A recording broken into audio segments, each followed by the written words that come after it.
Nguhaye ikaze wowe tugiye kubana muri kino kiganiro, ari nako nshishikariza wowe utari wakora subscribe kugira ngo uyikore, maze dukomeze kubana muri video zikurikira.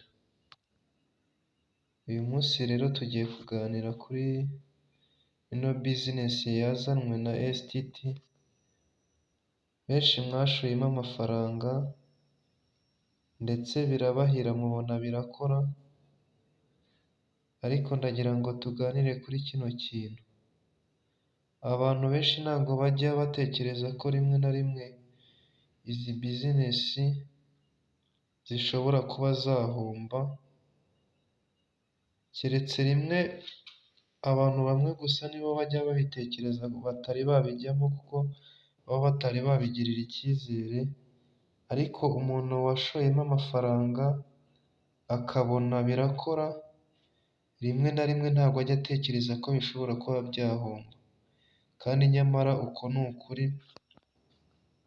Guhomba ni ibintu biba bishoboka, ngira ngo abantu batangiye business mwese murabizi, business yose urayitangira, ariko uyitangira utazi ikizabamo, kuko uyitangira nyine usa nk'umuntu uri kugerageza amahirwe. Rimwe rero hari igihe ubikora bikaguhira, cyangwa se mo kimwe ukabona biranze. Iyo byanze rero nta kindi kiba gisigaye, ikiba gisigaye ni ugufunga business nyine ukaba wareba ibindi bintu ukora. Rero ngira ngo nk'umuntu uba wazanye business nk'iyi ngiyi, nawe aba atekereza yuko ari ugushaka abakiriya, rimwe na rimwe ni ugutangira ugasanga bazanyemo amafaranga, bamwe muri gutangira mubona amafaranga mu bigaragara, ariko abandi bajemo nyuma nyamara birangira bahombye ayabo. Rimwe na rimwe iyo utangiye gutanga amafaranga ukabona birakora, ejo hari igihe uryoherwa ukazanamo n'andi, bugacya ukabona birakora ukazanamo n'inshuti, ariko nyamara twagombye gutekereza kabiri, icyizere ntitukabe twakirundumurira muri business nk'izi ngizi, kuko ntabwo uba uzi isaha n'umunsi, kuko bishobora kugufungiraho ugasanga biguteye igihombo gikomeye cyane. Cyane cyane nk'umuntu uba warafashe nka keredi, umuntu uba warafashe keredi we rwose aba ari n'ikibazo.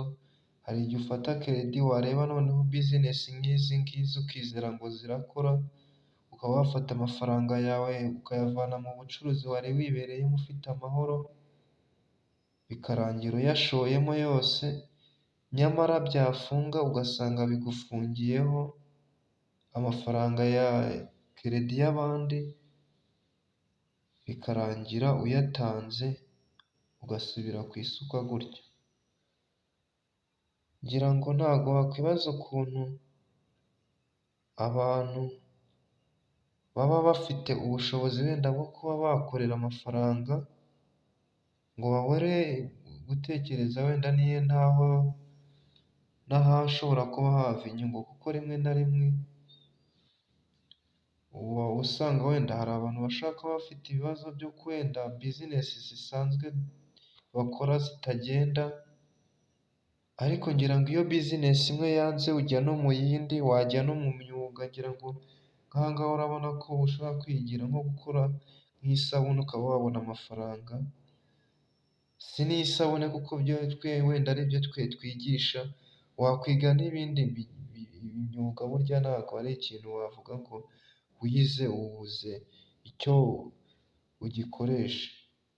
Niba warize imyuga, nagushishikariza kugira ngo ushyiremo imbaraga, wagure ubumenyi, ube wava ku rwego rumwe ujya ku rundi, kuko ngira ngo ikintu cy'umwuga muri iki gihe nicyo kiyoboye. Ubaye warize umwuga ntabwo wapfa kubura amafaranga rwose, nk'umuntu wenda wavuga ngo yatangiye business irahomba. Hano iyo wize umwuga uba ufite ubumenyi, isaha ku isaha, umunota ku munota, uba wabona amafaranga wenda bitagusabye kuvuga ngo washatse ibishoro bihambaye, wabuze amafaranga yo gushora. Ngira ngo rero nko mu byo twigisha twebwe hano, ushobora kwigira gukora isabune, wakiga gukora mari, ngira ngo muri kuzibona hano, mwazibonye zitangira. Wakwiga no gukora imbabura, ndetse n'abiga ubusuderi wajya gushaka aho wiga ubusuderi. Ngira ngo unashaka no kuduhamagara waduhamagara kuri izi nimero tukaba twagufasha. Rero wowe washoyemo amafaranga muri iyi bizinesi ya STT ukabona urungutse, nyabuneka ndagusaba kugira ngo ubigendemo gakeya, hato utazashyiramo icyizere cyawe cyose bikarangira usubiye ku isuka, bikarangira uhombye, kandi nyamara wakabaye ugira ibindi bintu ukora bikaba byaguha amafaranga utagombye gushyira icyizere hano hantu. Bamwe baravuga ngo wenda ngo yizeye 100%, ngo kuko ngo ifite ibyangombwa by'ubucuruzi. Ariko ibyangombwa by'ubucuruzi, ngira ngo umucuruzi wese, yaba kampani, twagiye tubona kampani zicuruza n'amamodoka zagiye zihomba, zikaza gutya abantu bagashoramo imari bikarangira bahombye. Rero guhomba kuri kampani iyo ari yo yose birashoboka. Ntabwo wavuga ngo wizeye 100% ko kampani itazahomba, ndetse n'iyo itanahomba, ikindi kandi ntabwo wavuga ngo ufashe icyizere cyawe cyose ugishyizemo, kuko ntabwo aba ari wowe nyirabyo. Ntuba uzi ngo nk'izi ngizi ziba zikorera online, nta nubwo tuba tuzi ngo bakorera ahagana hehe. Ni abantu ejo n'ejo bundi usanga bafunze bakigendera, n'aho tuba tuzi tubashakira, kuko aho bakorera biba bimeze nko mu kirere.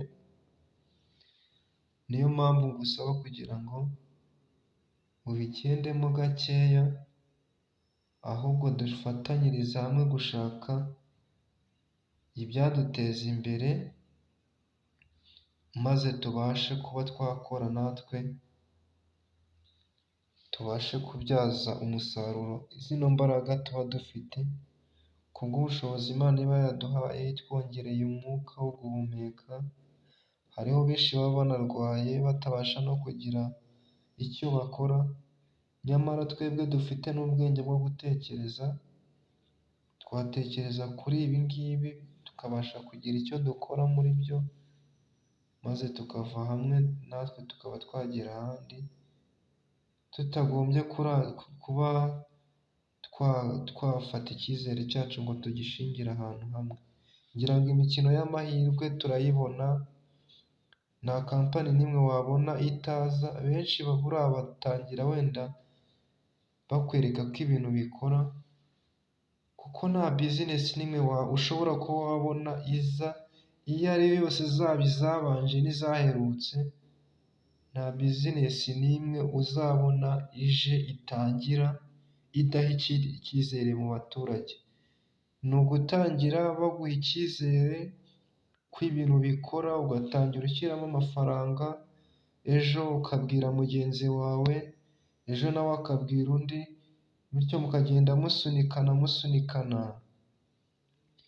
bikazarangira ibyo twitaga ibyishimo byagaragaraga, ibyo twitaga ubukire bigaragara, bibaye igihombo, bijemo amarira, bikarangira abantu bamwe na bamwe bahombye. Ugasanga umuntu wari ufite amafaranga, yishoboye, yitunze, akora akazi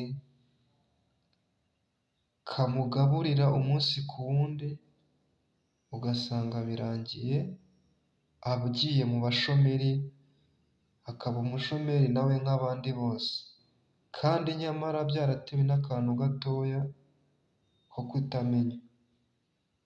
Ngira ngo rero icyo nabisabira ni ukuba twakungura ubumenyi, ukora bizinesi iyi ngiyi, ukora n'iriya, ushobora kuba washaka n'akandi kantu k'umwuga wongeramo, cyangwa se nimba ubona bizinesi wenda yaba iguhagije, iyo ukora ushobora kuba wayikora bikaba byarushaho kuba byagenda neza. Reka rero wowe wafashe umwanya ugakora subscribe kuri ino channel, ni umugisha kuri wowe kuko videwo tuzajya dukora umunsi ku wundi, tugenda dushaka amakuru atandukanye, tubazanira izi nyigisho zimwe muri ibi ngibi muba mubona dukora hano, umunsi ku wundi tuzajya twongeramo n'ibindi bintu, bityo murusheho kuba mwagira icyo mwungukira kuri ino channel twabafunguriye. Reka rero wowe wabanye nanjye nkomeze kugusabira umugisha ngo Imana ikomeze kuguha umugisha, ari nako ngusaba kugira ngo ukore share, ukore like, ukore no kunzogera kugira ngo buri videwo tuzajya dushyiraho hano ujye ubasha kuyibona bitakugoye. Ngira ngo nko gukora subscribe nicyo navuga ko wenda ni inyungu kuri wowe, kuko iyo utakoze subscribe ntabwo kugira ngo ubone videwo twashyizeho biba bigoranye, ariko iyo wakoze subscribe videwo yose dukoze ikugeraho mu ba mbere, kuko nyine uba wariyandikishije ko videwo zose tuzajya dukora zihita zikugeraho bikoroheye. Rero ugize icyo wakunze muri ibi ngibi cyangwa se wifuza ko twazakugezaho muri videwo ikurikira, ushobora kunyandikira muri komenti, wananyandikira kuri WhatsApp cyangwa ukampamagara kuri ziriya nimero zabanje kuri screen ngira ngo mwazibonye, nkaba nanjye nagufasha maze ibintu bikarushaho kugenda neza. Reka ngushimire wowe twabanye, kandi ariko ngusabira amahoro y'Imana akomeze kubana nawe. Yari Habineza Laurent. Ciao ciao.